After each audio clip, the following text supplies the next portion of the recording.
On to the trace minerals. So there are only two that you need to learn about, iron and iodine. Oops, sorry about that. Alright, iron. Functions of iron. You need it to form hemoglobin, which is the red pigment that is found in red blood cells. Hemoglobin helps to trap oxygen and transport it around your body. And also you need iron for the formation of myoglobin. Myoglobin is the one that traps oxygen, or stores oxygen rather, in your muscle tissues.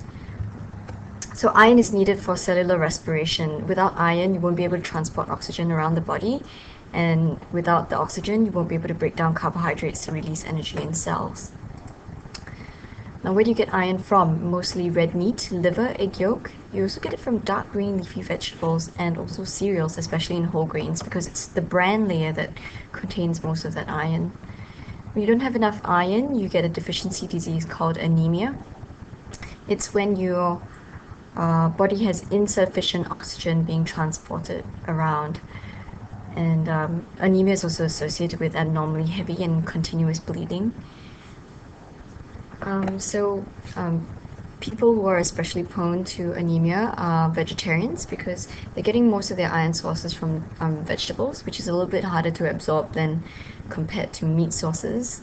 Also, girls at puberty age are more at risk of getting anemia due to the periods, and of course, if you're bleeding once a month, you're going to be losing blood and hence losing iron from your body. Having not enough iron also leads to immune system deficiency, which makes your body more prone to diseases. So you can get sick a little bit easier. On the other hand, if you have too much iron, you can get everything from diarrhea, dizziness, and nausea to damage to the heart, liver, kidneys, and the central nervous system. So not really good idea to take iron supplements. Usually these are only prescribed by doctors to, for example, pregnant ladies, because they're at that stage where they might need a little bit more iron for the growth of their baby. Okay, the next trace mineral you're going to learn is iodine. Iodine is essential for the production of thyroxine, which is a type of hormone, and this hormone controls the rate of metabolism in your body.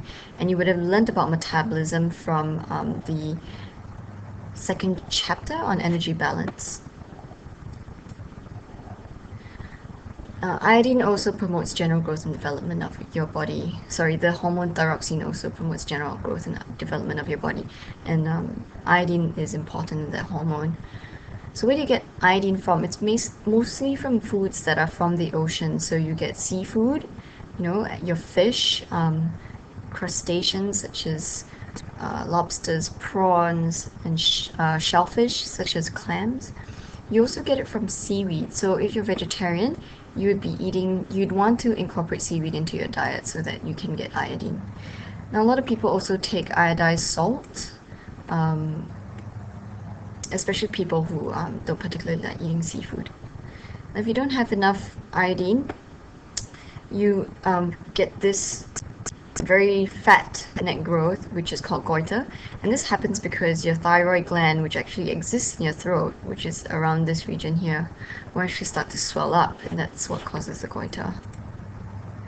Other symptoms of iodine deficiency can be things like weight gain, slowing of physical and mental processes, so you can get very fuzzy thinking, and also lethargy, which is very being very tired. Having too much, on the other hand, can lead to acne-like lesions. So people with very bad acne are usually advised by skin doctors to cut down on seafood sources. And excess of iodine can also block the production of thyroid hormones, which, funnily enough, can actually also lead to goiter, which is that swelling in the neck. Finally, what we're going to talk about is minerals and vitamin supplements necessary in your diet.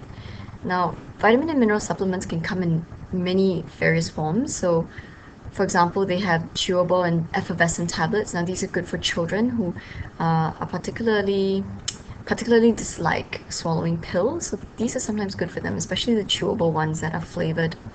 They also come in pills and capsules, the ones that you swallow, and also in syrups. However, if you have a well-balanced diet, you should be able to provide all the vitamins and minerals that are needed for your body, which is why it's so important to eat a variety of foods and not just eat, just one type of food over and over again. However, vitamin and mineral supplements are needed for the following groups of people. So pregnant and lactating women. So for example, I was telling you about pregnant women being prescribed iron tablets. Also people who are on a restricted diet. So for example, if you're obese and your doctor has prescribed you a very low calorie diet, which means that you're going to be eating a lot less food, they will most likely prescribe you a vitamin so as to make up for the vitamins and minerals that you are not getting from your food. Also, the elderly, because the slowing down of the digestive process means they just don't digest and absorb foods as well. Also, the elderly tend to have a smaller appetite, so they don't eat as much. So you want to be providing them with a supplement to help them get all their nutritional needs. And finally, people who are recovering from illness, and these people are known as convalescents. So such people, for example, those who have just gone through surgery, might want to take a vitamin supplement to sort of help get their health back on track.